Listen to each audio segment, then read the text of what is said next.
आकाशवाणी भोपाल के समाचार एकांश से प्रस्तुत है कार्यक्रम सुर्खियों में।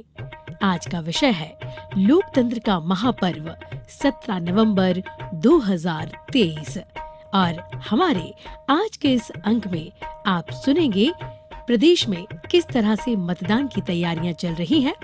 साथ ही आप सुनेंगे चुनाव आयुक्त अनुपम राजन से संजीव शर्मा की बातचीत। तो लीजिए सुनते हैं कार्यक्रम सुर्खियों में। सुर्खियों में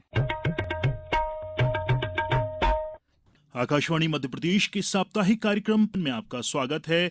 मैं हूं राशिद अहमद खान। राज्य में 17 नवंबर को विधानसभा चुनाव के लिए वोट डाले जाएंगे, लिहाजा राजनीतिक दलों के साथ ही प्रशासन भी चुनावी तैयारियों में लगा हुआ है। कार्यक्रम का आज का अंक केंद्रित है चुनावी गतिविधियों पर।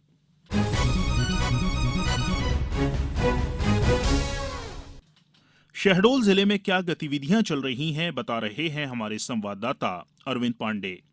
जयसिंहनगर विधानसभा क्षेत्र के इस आदर्श मतदान केंद्र में चुनाव आयोग द्वारा सुझाए गए लगभग सभी सुविधाएं मौजूद हैं। आकर्षक भवन में चारों ओर स्वच्छता के साथ हरियाली नजर आती है। साज सज्जा ऐसी कि मतदाताओं का मन मोह ले। बैठक व्यवस्था के साथ पेयजल और शौचालय की व्यवस्था उपलब्ध है। मुख्य मार्ग पर मतदान केंद्र होने की वजह से यहाँ मतदाताओं का पहुंचना सुगम है। बुजुर्ग, बीमार और दिव्यांग मतदाताओं के लिए रैंप, व्हील चेयर, प्रथम उपचार बॉक्स के अलावा सुविधा केंद्र है। महिला मतदाताओं की सुविधा का ख्याल रखा गया है। मतदान केंद्र पर छोटे बच्चों के लिए झूले, खेल सामग्री और उनका ख्याल रखने के लिए केयर टेकर की व्यवस्था होगी। इस केंद्र पर 24 घंटे बिजली सप्लाई की सुविधा उपलब्ध है। महिला और पुरुष मतदाताओं के लिए अलग अलग आगमन और निर्गम द्वार रहेंगे। जिले के तीनों विधानसभा क्षेत्र में कुल 45 आदर्श मतदान केंद्र बनाए गए हैं। इसके अलावा एक यूथ और पीडब्ल्यूडी मतदान केंद्र भी होंगे। जिले में 7 मतदान केंद्र ऐसे हैं जहां किसी तरह का कोई नेटवर्क नहीं है। प्रशासनिक स्तर पर यहां रनर की व्यवस्था की जा रही है। शहडोल से मैं अरविंद पांडे। सीहोर जिले में मतदाता जागरूकता अभियान के तहत स्वीप गतिविधियां आयोजित की जा रही हैं। इसी के तहत मतदाता जागरूकता मैराथन दौड़ का अनूठा आयोजन किया गया। ज्यादा जानकारी दे रहे हैं हमारे सीहोर संवाददाता। सीहोर जिले में चल रहे विधानसभा निर्वाचन 2023 के अंतर्गत जिला प्रशासन द्वारा पिछले एक पखवाड़े से जिले में लगातार स्वीप गतिविधियां आयोजित की जा रही हैं। इसी के तहत मतदाता जागरूकता के लिए जिला प्रशासन द्वारा मैराथन दौड़ का अनूठा आयोजन किया गया। 18 वर्ष से 70 साल के प्रतिभागियों की 3 श्रेणियों में आयोजित 5 किलोमीटर लंबी इस मैराथन दौड़ को प्रधान जिला न्यायाधीश अमिताभ मिश्र, कलेक्टर एवं जिला निर्वाचन अधिकारी प्रवीण सिंह, पुलिस अधीक्षक मयंक अवस्थी तथा जिला पंचायत सीईओ आशीष तिवारी ने हरी झंडी दिखाकर रवाना किया। इसमें कुल 700 प्रतिभागियों ने उत्साह के साथ भाग लिया। मैराथन दौड़ चर्च ग्राउंड से प्रारंभ होकर तहसील चौराहा, बाल विहार मैदान, जिला अस्पताल चौराहा, टाउन हॉल होते हुए आवासीय स्कूल संस्थान पर समाप्त हुई। मैराथन के पश्चात प्रधान जिला न्यायाधीश अमिताभ मिश्र ने उपस्थित सभी प्रतिभागियों को मतदाता जागरूकता की शपथ दिलवाई।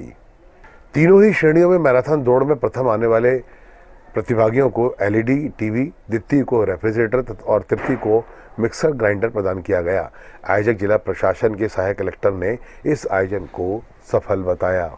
काफ़ी सफल आयोजन रहा है। हमने स्वीप के अंतर्गत जो है मतदाता जागरूकता के लिए इस मैराथन का आयोजन किया था और इसमें लगभग 1000 से 1100 लोगों ने पार्टिसिपेट किया है और बहुत सारे हमारे जिला प्रशासन के अधिकारियों ने भी पार्टिसिपेट किया है।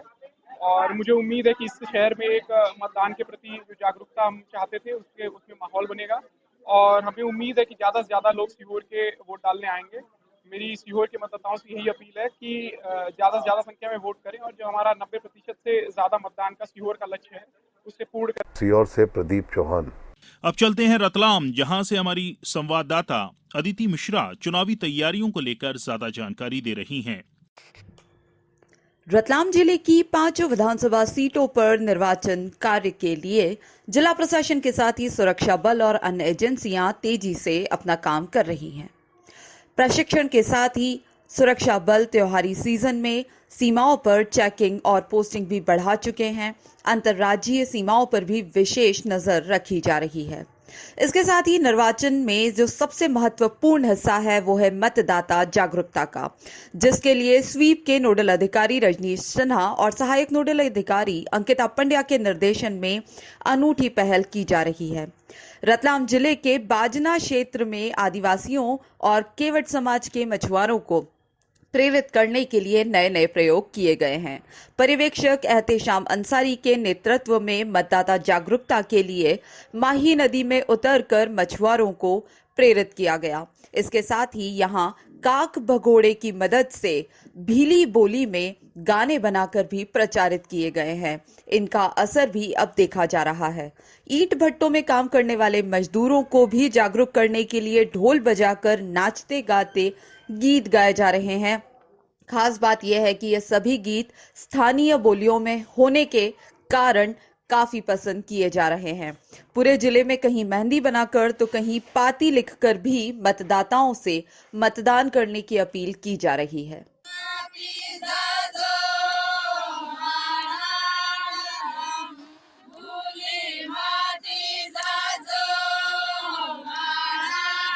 रतलाम से मैं अदिति मिश्रा। सतना और मैहर जिले में क्या गतिविधियां जारी हैं, बता रहे हैं हमारे संवाददाता लाल बहादुर तिवारी। सतना और मैहर जिले में 17 नवंबर को होने वाले विधानसभा चुनाव के लिए जिला प्रशासन द्वारा चुनाव आयोग के दिशा निर्देशानुसार तैयारियां की जा रही हैं। जिले के चित्रकूट, रैगांव, नागौर, सतना, मैहर, अमरपाटन और रामपुर बघेलान विधानसभा क्षेत्र के मतदान दलों को मास्टर ट्रेनर्स द्वारा मतदान प्रक्रिया, ईवीएम, सीयू, बीयू, वीवीपैट संचालन, मतदाता पहचान आदि, मतदान केंद्र में की जाने वाली समस्त प्रक्रिया संचालन आदि का प्रशिक्षण दिया गया। जिले में मतदाता जागरूकता का संदेश देने के लिए दीवार लेखन, रंगोली, मेहंदी प्रतियोगिता, मानव श्रृंखला रैली और शपथ आदि दिलाकर जागरूक कराया जा रहा है। वहीं सभी प्रेक्षकों की उपस्थिति में 7 विधानसभा क्षेत्रों में स्थापित कुल 1950 मतदान केंद्र और रिजर्व सहित कुल 2147 मतदान दलों का द्वितीय रेंडमाइजेशन किया गया। जिले की सभी विधानसभा क्षेत्र में घर बैठे पोस्टल मतदान की सुविधा के 1985 दिव्यांगजनों और 80 वर्ष से अधिक आयु के मतदाताओं के लिए पोलिंग पार्टियों ने घर घर जाकर पोस्टल मतदान कराया। चुनाव मैदान में उतरे सभी प्रत्याशी अपने कार्यकर्ताओं के साथ घर घर जाकर मतदाताओं से संपर्क कर वोट मांग रहे हैं। वहीं राष्ट्रीय पार्टियों के वरिष्ठ नेता भी चुनावी रैलियों को संबोधित कर प्रचार कर रहे हैं। सबसे पहले तो सतना जिले के सभी निवासियों को जो आने वाले त्योहारों की बहुत बहुत शुभकामनाएं। साथ ही सभी की जानकारी में है कि चित्रकूट में अगले 5 दिनों में बड़ा मेला लगता है, इसमें बड़ी संख्या में श्रद्धालु आते हैं। आप सभी की जानकारी में है कि इस समय चुनाव का भी समय चल रहा है और 17 तारीख को हमारे पूरे ज़िले में वोटिंग है, जिससे वोटिंग ख़त्म होने से 48 घंटे पहले कोई भी व्यक्ति जो उस विधानसभा का वोटर नहीं है वो उस एरिया में नहीं रह सकता है। 14 तारीख तक चित्रकूट का मेला रहेगा, तो आप सभी से निवेदन है कि जो भी लोग इस मेले में आएँ वो पूरी श्रद्धा के साथ में दर्शन करें, लेकिन 15 को हर हाल में अपने गंतव्य के लिए रवाना भी हो जाए। साथ ही सतना जिले के सभी निवासियों से ये निवेदन भी है और एक अपील भी है कि आने वाले चुनाव में 17 तारीख को मतदान में बढ़ चढ़ के हिस्सा लें और अपने ज़िले के परसेंटेज को हम और अच्छा करेंगे। सभी लोग अपने अधिकार का प्रयोग करें, जिससे कि हम लोकतंत्र को और मजबूत कर सकें। सतना से मैं लाल बहादुर तिवारी। पन्ना से ज्यादा जानकारी दे रहे हैं हमारे संवाददाता दिलीप कुमार शर्मा। पन्ना जिले में शांतिपूर्ण और निष्पक्ष मतदान के लिए व्यापक तैयारियां की गई हैं। कलेक्टर एवं जिला निर्वाचन अधिकारी हरजिंदर सिंह ने मतदान दलों को सामग्री वितरण के दृष्टिगत 15 नवंबर तक शासकीय पॉलिटेक्निक महाविद्यालय पन्ना में अनिवार्य रूप से आवश्यक काउंटर टेबल, फर्नीचर, सूचना पटल इत्यादि व्यवस्थाएं सुनिश्चित करने के लिए डिप्टी कलेक्टर रोहित वर्मा को नोडल अधिकारी नियुक्त किया है, जबकि बतौर सहयोगी उपयंत्री अनुपम शुक्ला, अरविंद सिंह गौर और लोकेश सिंह की ड्यूटी लगाई गई है। इसी तरह विधानसभा अधिकारियों को दायित्व सौंपा गया है। पवई के लिए जनपद पंचायत सीओ शाहनगर प्रसन्न चक्रवर्ती, गुनौर के लिए जनपद पंचायत सीओ गुनौर आनंद शुक्ला और पन्ना के लिए जनपद पंचायत सीओ अजयगढ़ सतीश नागवंशी की ड्यूटी निर्धारित की गई है, जबकि बतौर सहयोगी पन्ना विधानसभा में सीएमओ अजयगढ़ राजेंद्र सिंह, गुनौर के लिए सीएमओ ककरेटी ओटी मिश्रा और पन्ना के लिए सीएमओ शशि कपूर गढ़पाले को नियुक्त किया गया है। पन्ना से मैं दिलीप कुमार शर्मा। उधर रीवा में भी चुनावी तैयारियां अंतिम चरण में हैं। हमारी संवाददाता आरती श्रीवास्तव ज्यादा जानकारी दे रही हैं। विधानसभा निर्वाचन के लिए रीवा एवं मऊगंज जिले के सभी 8 विधानसभा क्षेत्रों में 17 नवंबर को प्रातः 7 बजे से शाम 6 बजे तक मतदान कराया जाएगा। कलेक्टर एवं जिला निर्वाचन अधिकारी के निर्देशन में जिले में 100% मतदान के लिए मतदाताओं को जागरूक करने हेतु जागरूकता अभियान के विभिन्न कार्यक्रमों का सिलसिला लगातार जारी है। इसी क्रम में रीवा कलेक्ट्रेट परिसर में दीपोत्सव कार्यक्रम आयोजित कर हजारों हजार की संख्या में जगमग दीपों से मतदान का संदेश दिया गया। इस अवसर पर मतदान करने की शपथ भी दिलाई गई। आसमान में पैरासूट दीप छोड़कर मतदाताओं को मतदान करने के लिए प्रेरित किया गया। इसके अलावा स्थानीय कलाकार विभूति मिश्रा द्वारा कलेक्ट्रेट परिसर में बनाई गई मतदान को प्रेरित करती विशाल रंगोली के साथ जगमग दीपों के माध्यम से स्वीप अभियान के तहत मतदाता जागरूकता कार्यक्रम में मतदाताओं को मतदान के लिए जागरूक किया गया। संपूर्ण जिले में मतदान की प्रेरणा देते बैनर नारों के साथ जागरूकता रैली, आंगनवाड़ी केंद्रों में दीपोत्सव एवं रंगोली सजाकर मतदान के संदेश दिए जा रहे हैं। रीवा से मैं आरती श्रीवास्तव। शाजापुर जिले में 80 वर्ष से अधिक उम्र के मतदाताओं ने घर बैठे मताधिकार का इस्तेमाल किया। और जानकारी दे रहे हैं हमारे संवाददाता Ajit Parashar. Vote from home, जी हां, ये सुविधा इस बार चुनाव आयोग ने पहली बार दी है। इसी के तहत शाजापुर में भी 80 वर्ष से अधिक के बुजुर्गों और दिव्यांगों ने अपने घर से विधानसभा चुनाव को लेकर मतदान किया। शाजापुर जिले की तीनों विधानसभा में कुल 753 बुजुर्गों और दिव्यांगों ने घर से वोट डालने के लिए सूचना दी थी। उसके बाद 6 नवंबर को विभिन्न क्षेत्रों में अलग अलग मतदान दल इन बुजुर्ग और दिव्यांग मतदाताओं के घर पहुंचे और पोस्टल बैलेट के जरिए वोट डलवाया। वहीं घर पर मतदान के दौरान गोपनीयता और सुरक्षा का खास ख्याल भी रखा गया।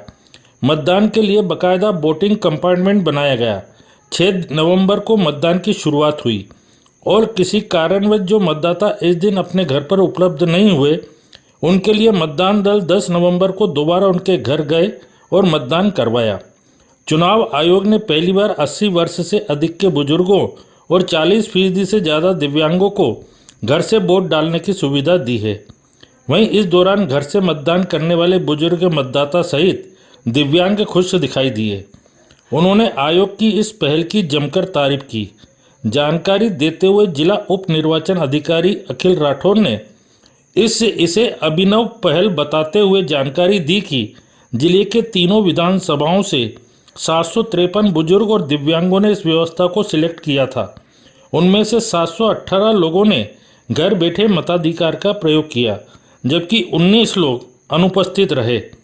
ये निर्वाचन आयोग की अभिनव पहल थी कि इस बार दिव्यांग एवं 80 वर्ष से अधिक उम्र के मतदाताओं को घर जाकर वोटिंग कराने का प्रयास किया गया और ये काफ़ी हद तक सफल रहा।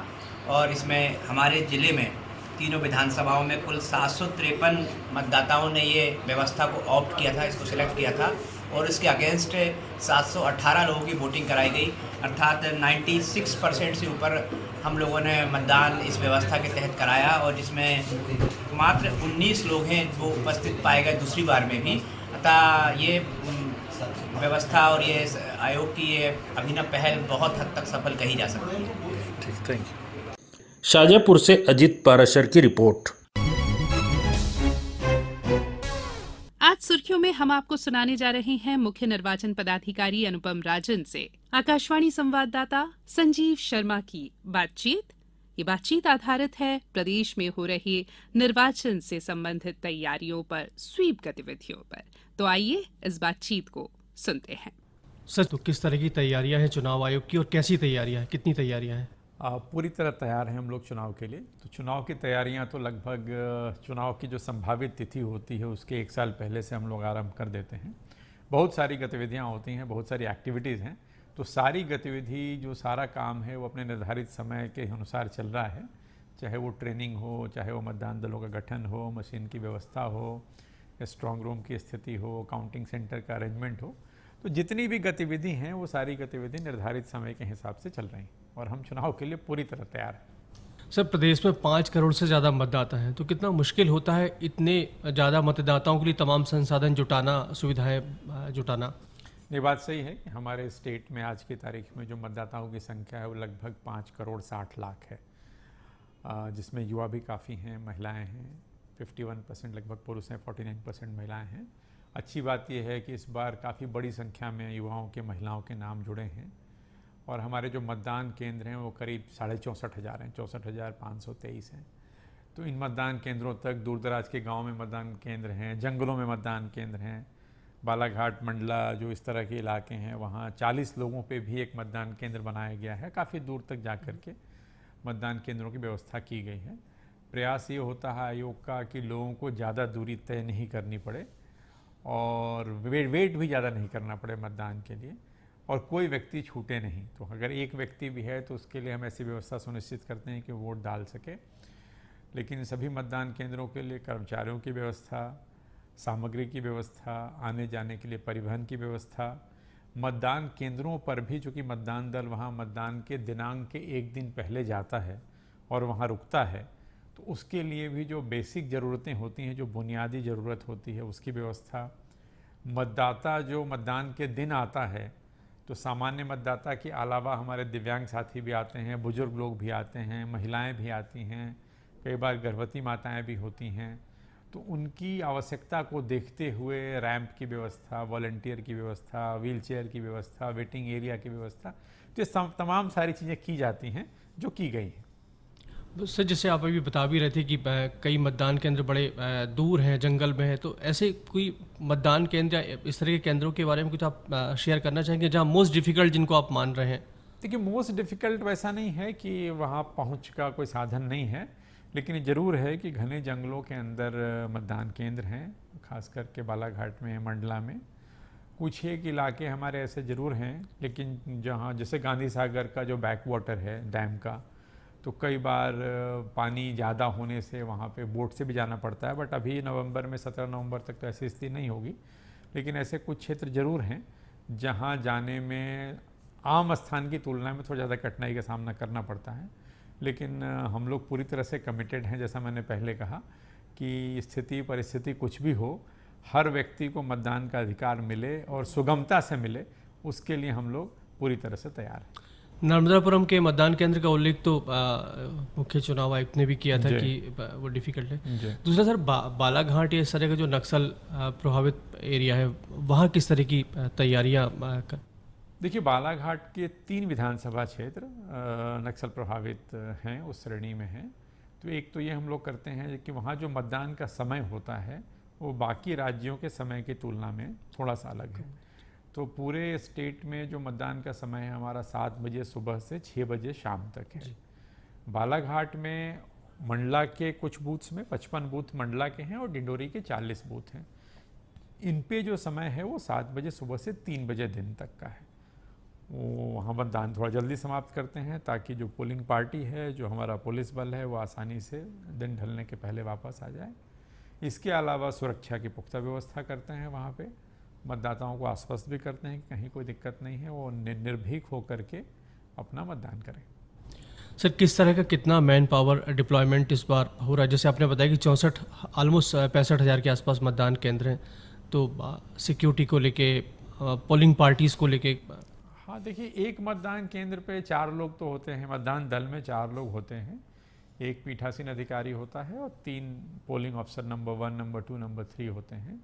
इन 4 लोगों के अलावा जो मतदान केंद्र के अंदर होते हैं, बाहर में पुलिस का बल होता है, स्पेशल पुलिस ऑफिसर्स होते हैं। तो एक मतदान केंद्र BLO हमारे होते हैं। तो एक मतदान केंद्र की व्यवस्था को देखने के लिए लगभग 7 से 10 लोग होते हैं। तो आप उसको अगर गुणा करते हैं मतदान केंद्रों की संख्या से, तो 4.5 से 5 लाख लोगों का स्टाफ तो इसमें लगता है, इस पूरी कवायद में। इसके अतिरिक्त हमारे पुलिस बल होते हैं, जो फ्लाइंग स्क्वाड होते हैं, जो मोबाइल टीमें होती हैं, सेक्टर ऑफिसर्स होते हैं। तो काफ़ी लोग इसमें लगते हैं और उनकी पूरी व्यवस्था चाक चौबंद है। उनके रूट चार्ट्स बने हुए हैं, उनके रुकने ठहरने की व्यवस्था, जो भी लॉजिस्टिक्स का अरेंजमेंट होता है, ताकि जो मतदान दल है या जो पुलिस के हमारे साथी हैं उनको भी किसी प्रकार की दिक्कत नहीं हो, इसका हम लोग ध्यान रखते हैं, इसलिए की गई। युवा मतदाता हमेशा ही चुनाव में बड़ी भूमिका निभाते हैं। इस बार भी फर्स्ट टाइम वोटर आपने काफ़ी सारे फर्स्ट टाइम वोटर जोड़े हैं, तो कैसी, कितनी इनकी संख्या है और इनके लिए वोटिंग में ज़्यादा से ज़्यादा वोटिंग करें, इसके लिए किस तरह की पहल आप युवा मतदाताओं की संख्या जो सिर्फ अभी जो 18 से 19 साल के एज ब्रैकेट में हैं, उनकी संख्या 18 से 20 लाख के आसपास होगी। लेकिन आज की तारीख में कई ऐसे मतदाता हैं जो 21-22 साल के भी हैं, वो भी फर्स्ट टाइम वोट करेंगे, जो कि 18 के बाद अब 2023 में चुनाव हो रहा है। तो इनकी संख्या काफ़ी हो सकती है अगर आप पिछले 5 साल के लोगों को अगर आप उनको आकलन करते हैं तो। इनसे हम लोग बार बार आग्रह करते हैं कि ये आगे आएँ, वोट करें। देखा ये भी गया है कि थोड़ा सा युवा मतदाताओं में कई बार वोटिंग के प्रति उतना रुझान नहीं होता, तो हम लोग लगातार कॉलेजेस में, हायर सेकेंडरी स्कूल्स में इनके संपर्क में हैं। समाज जो सोशल मीडिया के डिफरेंट माध्यम हैं उनका सहारा ले रहे हैं। जो कैंपस एम्बेसडर्स बनाए हैं स्कूल्स में, कॉलेजेस में, उनके माध्यम से इनसे संपर्क कर रहे हैं और काफ़ी अच्छा सपोर्ट मिल रहा है युवाओं का। तो मुझे उम्मीद है कि हमारे युवा साथी इस बार आगे आएंगे और सभी लोग 17 नवंबर को जो मतदान का दिन है तो आगे आके मतदान करेंगे। मध्य प्रदेश में सर पहली बार कुछ इस तरह का प्रयोग है युवा मतदाता वाला, युवाओं को मतदान केंद्र संभालने की जिम्मेदारी दे रहे हैं, या पहले भी? नहीं, इस बार हम लोगों ने यूथ मैनेज्ड पोलिंग बूथ से इस बार एक कॉन्सेप्ट लिया है। जिस तरह से दिव्यांग कर रहे हैं, कई सारे हैं जहाँ महिलाएं कर रही हैं, तो उसी कड़ी में ये एक प्रयास है यूथ मैनेज पोलिंग बूथ। इस बार सर देख रहे हैं चुनाव आयोग नया प्रयोग कर रहा है जिसको ग्रीन पोलिंग बूथ भी नाम दिया है, इको फ्रेंडली बूथ का नाम भी। कल परसों चुनाव आयोग के भी इंस्ट्रक्शंस आए। जबलपुर में सुना है इसको लेके काफ़ी पहल भी की जा रही है। ये सर क्या कॉन्सेप्ट है? बड़ा अच्छा कॉन्सेप्ट है। मैं जबलपुर खुद गया था, मुझे बड़ा अच्छा लगा। वहाँ जबलपुर शहर के लगभग सारे बूथ को वो इको फ्रेंडली बूथ्स बना रहे हैं। कुछ सैम्पल बूथ्स हमने बनाए, हमने भी देखा। तो हर चीज़ जो वहाँ उपयोग में आ रही है वो इको फ्रेंडली है। जैसे सामान्यतया बूथ पे हम लोग देखते हैं कि जो खाने पीने की जो डिस्पोजेबल ग्लासेज होती हैं, जो खाने का सामान है वो प्लास्टिक का होता है, जो हम डेकोरेट करते हैं वो भी प्लास्टिक के इनसे करते हैं। तो इन सारी चीज़ों को उन्हें हटा करके और बड़े अच्छे तरीके से बांस के जो बैम्बू स्टिक्स का उपयोग किया है, और पत्तों का उपयोग किया, फ्लावर्स का उपयोग किया है। तो बहुत अच्छे तरीके से उसको सजाया गया है। जो रिसाइकिल मटेरियल की जो चीज़ें हैं उनका उपयोग कर रहे हैं। तो एक प्रयास है, एक हम लोग संदेश भी देना चाह रहे हैं कि ये किया जा सकता है और डेफिनेटली एक अच्छी शुरुआत है।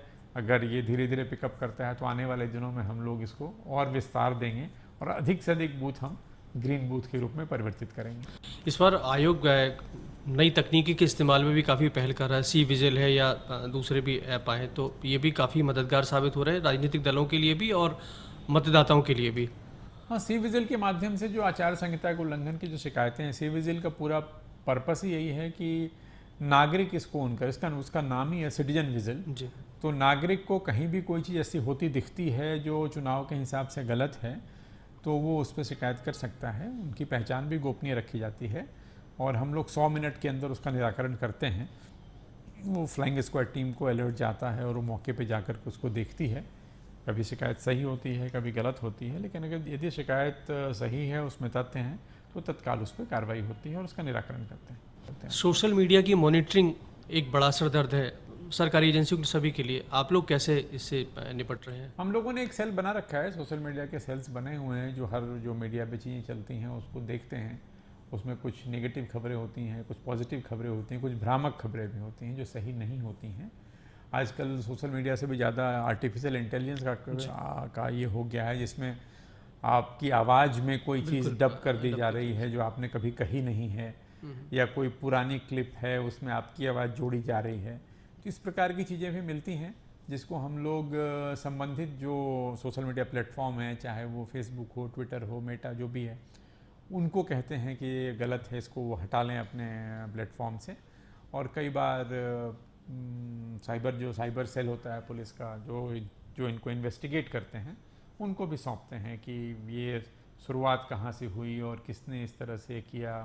वीडियो को मॉर्फ करना, एक फ़ोटो को दूसरे के साथ जोड़ना, तो पुलिस की भी मदद लेते हैं और जो डिफरेंट सोशल मीडिया प्लेटफॉर्म्स हैं उनकी भी मदद लेते हैं। सर, इस पर क्यूलेस ऐप को लेकर भी काफ़ी लोग अप्रिशिएट कर रहे हैं कि आप पहले से टाइम स्लॉट लेके मतदान करने जा सकते हैं, तो ये किस तरह की प्रोसेस है? इसमें हम लोगों ने व्यवस्था ये हम लोग करने जा रहे हैं कि आधे घंटे के करीब 14 स्लॉट्स होंगे पूरे दिन भर में, जिसमें आप एक स्लॉट में लगभग 20 लोग उसमें जा सकेंगे। तो आप अपने फ़ोन से अपना स्लॉट बुक कर सकते हैं और उस समय जा सकते हैं मतदान केंद्र पे और अपना वोट डाल सकते हैं। तो एक तरह से आपको प्रेफरेंशियल एक्सेस मिलता है, आप आसानी से वहाँ जा कर के अपना वोट डाल देते हैं। तो आपका जो वेटिंग टाइम है, जो कई बार खास करके अर्बन एरियाज़ में, तो व्यक्ति को ये पता है पहले से कि मैं 1 बजे से 1:30 बजे के बीच का स्लॉट यदि मैंने लिया है तो उस आधे घंटे में तो मैं वोट डाल ही दूंगा, तो बाकी समय वो अपने हिसाब से प्लान कर सकता है। तो उसको ये नहीं है कि पता नहीं मेरा नंबर कब आएगा और मैं कब वोट डालूंगा, तो वो अपनी दिनचर्या को प्लान कर सकता है उस हिसाब से। अब सबसे लास्ट और ज़रूरी सवाल कि आकाशवाणी के जरिए आप प्रदेश के मतदाताओं से क्या कहना चाहते हैं, किस तरह की अपील? मैं आपके माध्यम से सभी मतदाताओं से, खास करके अपने युवा साथियों से, सभी से यही अपील करूंगा कि 17 तारीख को, 17 नवंबर इस महीने की 17 तारीख को मतदान है। पूरे राज्य में एक दिन मतदान है, एक ही दिन हो रहा है, वो शुक्रवार का दिन है। तो हम सभी लोग जिनके नाम मतदाता सूची में हैं वो उस दिन मतदान ज़रूर करें। किसी भी स्थिति में हमें अब मतदान करना चाहिए, हमारा सबसे इम्पॉर्टेंट अधिकार है लोकतंत्र का। ये भी स्पष्ट करना चाहूँगा कि मतदान करने के लिए वोटर आईडी कार्ड अगर नहीं है तो ऐसा नहीं है कि आप वोट नहीं डाल सकते।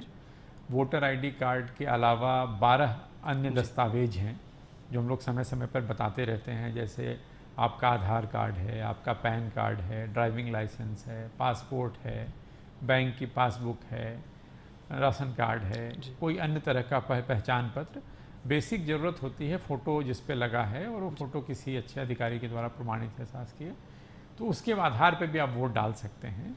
तो ऐसा नहीं है, कभी ये भ्रम या भ्रांति नहीं होनी चाहिए कि यदि मेरे पास वोटर आईडी कार्ड नहीं है या मेरे को मतदाता पर्ची नहीं मिली है तो मैं वोट नहीं डाल पाऊँगा। अगर आपका नाम मतदाता सूची में है और 12 प्रकार के जो दस्तावेज हैं वोटर आईडी कार्ड के अलावा, उनमें से भी कोई एक भी आपके पास है तो वो लेकर के आप जाते हैं तो अपना वोट डाल सकते हैं। तो मैं अनुरोध करूंगा सभी साथियों से, हम सभी मतदाता भाइयों से, बहनों से, कि आप वोट ज़रूर दीजिए। ये एक बहुत बड़ा अधिकार है लोकतंत्र के तहत जो हमें मिला है। हम सभी लोगों को आगे बढ़ के स्वयं वोट करिए। परिवार के सभी मतदाता जो लोग 18 साल से ऊपर के हैं उनको प्रेरित करिए कि वो 17 तारीख को वोट जरूर करें। अभी आप सुन रहे थे कार्यक्रम सुर्खियों में।